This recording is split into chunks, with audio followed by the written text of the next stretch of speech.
Bien, ahora vamos a hacer un ejemplo donde se requiere determinar las impedancias del circuito equivalente, en este caso las impedancias en serie, un transformador de 20 kilovolts amperes con una relación de transformación de 8000 sobre 240 a 60 Hz.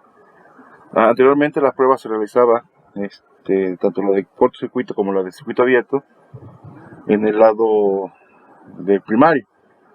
Por simplicidad, para hacer más fácil el análisis, en este caso se utiliza la prueba de circuito abierto en el lado secundario y la prueba de circuito cerrado, o mejor dicho, la de cortocircuito, en el lado del primario. En este ejemplo en particular se sugieren los siguientes datos. Para la prueba de circuito abierto en el secundario, un voltaje de 240 volts, una corriente de 7.133 amperes y una potencia de 400 watts.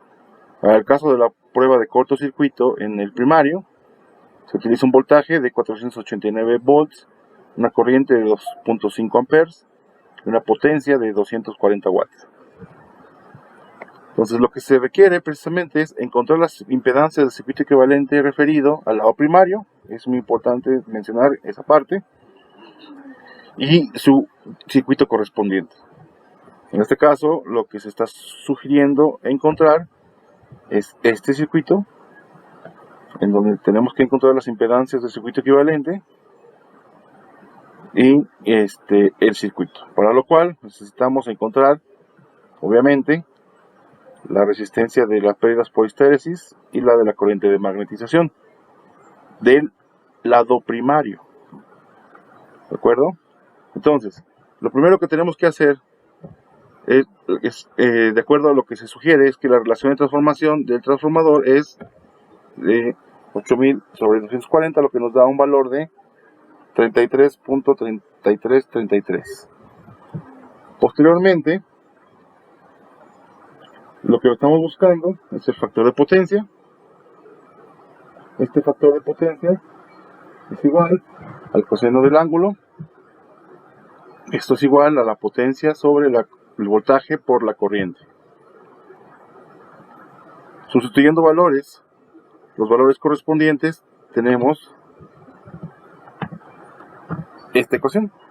Sustituimos los valores de la potencia, del voltaje y de la corriente y nos da un factor de potencia de 0.234 en retraso. Acuérdense que el factor de potencia en todos los transformadores reales tienen retraso,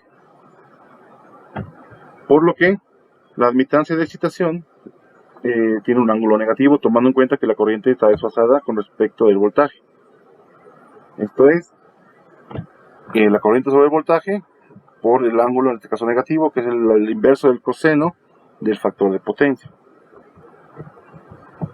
Por lo tanto, sustituyendo los valores correspondientes, tenemos esta ecuación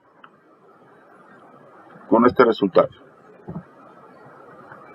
Tenemos el factor de potencia, la admitancia de excitación, la cual tiene esta magnitud con este ángulo.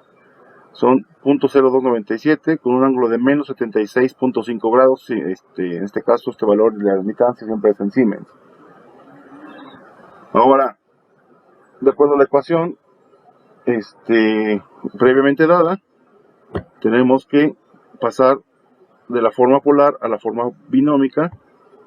Por consiguiente, tenemos que la admitancia es igual a la parte real 0.00693 menos la imaginaria, que es 0.02888, que esto es equivalente a las admitancias para cada uno de los valores correspondientes. En este caso esta es la admitancia y esta es la reactancia. Bien, entonces posteriormente vamos a calcular, obtener los valores precisamente para cada uno de ellos, de la rama de excitación.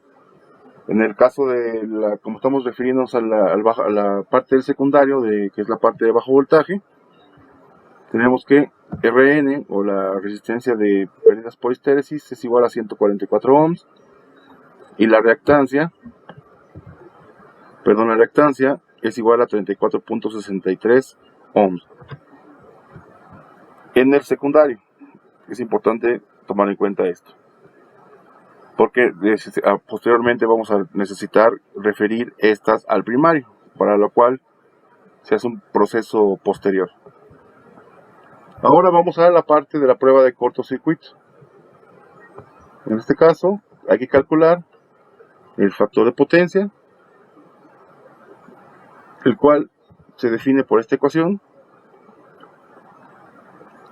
En este caso tenemos, sustituyendo los valores del lado del primario, tenemos una potencia de 240 watts, un voltaje de 489 volts y una corriente de 2.5 amperes, lo que nos da un resultado de 0.196, obviamente también el retraso, tomando en cuenta que es el factor de potencia y siempre está en retraso. Por lo tanto, la impedancia en serie sería la siguiente. Tenemos que hacer el voltaje con respecto a la corriente. Entonces, acuérdense que en este caso la corriente siempre tiene un retraso, por lo tanto su ángulo es negativo, pero en este caso, en el caso de la impedancia, el ángulo de impedancia es positivo. Por lo que tenemos lo siguiente: una vez que sustituimos los valores, tenemos 489 volts sobre 2.5 amperes con un ángulo de coseno inverso del factor de potencia calculado, que es 0.196, lo que nos da un valor en forma polar de 195.6 con un ángulo de 78.7 grados.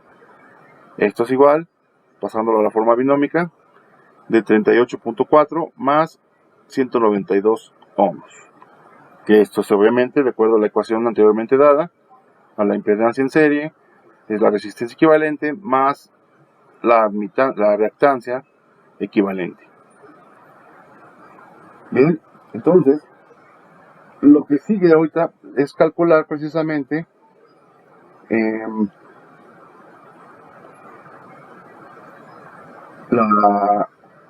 las resistencias y la admitancia equivalente. Por lo tanto, nada más lo que hacemos es separar términos. Entonces, en este caso, la resistencia equivalente y la reactancia equivalente referidas al lado de alto voltaje, en este caso el primario, son las siguientes. La resistencia equivalente es 38.4 ohms y la reactancia es 292 ohms. Por lo tanto, ya tenemos la impedancia referidas al lado del voltaje de la parte del lado primario del transformador. Pero ahora necesitamos calcular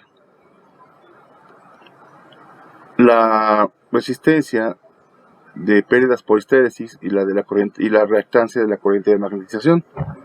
Por lo tanto, si ustedes recuerdan, estas que se obtuvieron anteriormente, están referidas al secundario. Por lo tanto, en el caso del circuito equivalente, necesitamos referirlas al lado primario, de tal manera que estos dos valores, estas dos magnitudes, están referidas al lado secundario, por lo que hay que referirlas al primario. Es decir, hacer una conversión de valores de esta rama de excitación para poder obtener finalmente el circuito equivalente. De tal manera que dicha conversión se realiza de la siguiente forma. Para la resistencia de pérdida en histéresis, se calcula como el cuadrado de la relación de transformación por el valor de la Rn obtenida en el caso cuando se refería al primario, en la prueba de circuito abierto, lo que nos da un valor de 150 kiloohms, y la reactancia, en el caso referida al primario, es igual al cuadrado de la relación de transformación por la reactancia obtenida en la prueba de circuito abierto en el secundario, lo que nos da un valor de 38.4 kiloohms. Entonces, una vez que ya tenemos todos los valores necesarios, los valores que necesitábamos precisamente pues son estos: las impedancias, la impedancia en serie y los valores de la rama de excitación, de tal manera que nuestro circuito equivalente nos queda de la siguiente forma. Ustedes observan, ahora sí, tenemos, en este caso, referido al primario, porque esa fue la instrucción que se dio en el principio del ejemplo, tenemos la impedancia en serie y su correspondiente rama de excitación para los valores dados en la tabla inicial. De tal manera que esta sería la solución de nuestro ejemplo.